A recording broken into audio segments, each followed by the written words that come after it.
Assalamualaikum warahmatullahi ta'ala wabarakatuh and good evening. I am Al-Shaykh Ali, BSCS4P. This is my short video clips presentations in information assurance and security. I would like to share my story or experience about mental health break. Short break as other would put it, but for me, it was everything I did not think needed. No task means 8 hours sleep. No exam means I bugs free.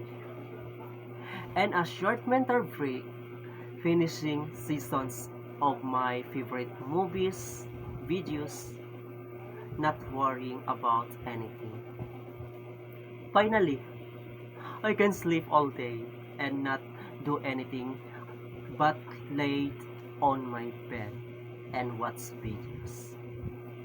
I spend most of my week at home, helping household chores and just to my mother all day through video calls since she's lives kilometers away from me.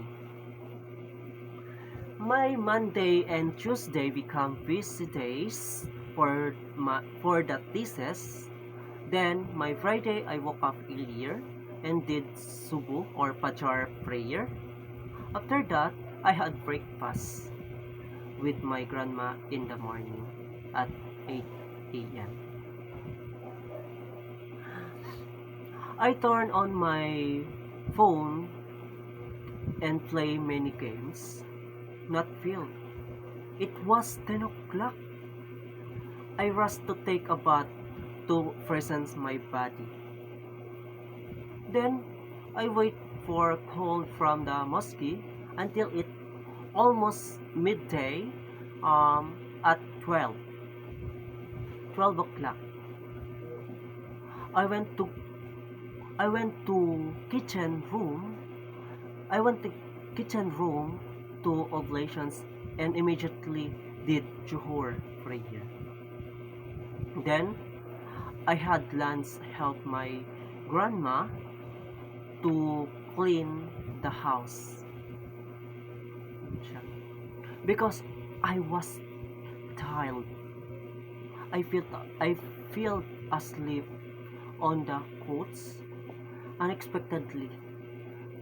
After week off, I had a guest who could cheer me up, my auntie, with her husband. And she told me tomorrow we went to Tambuang. So I was excited. Kinabukasan, we went to Tambuang. We went to Tambuang to relax and swam in the stream. So, gisulit ko talaga yung pagpunta namin doon dahil mental break mo. Gisulit at gi-fresh mind. Nilabas ko lahat yung negative spirit sa katawan ko. Nilabas ko lahat doon sa Tambuang. At nag-enjoy naman ako kasi kasama ko yung mga cousins.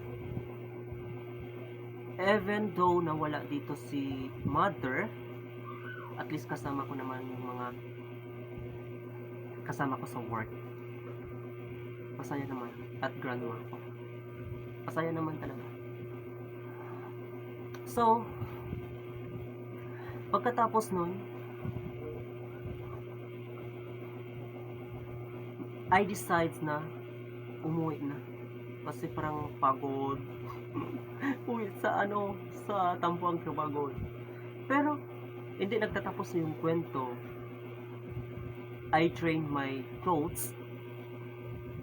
Laundry, rather. Yeah.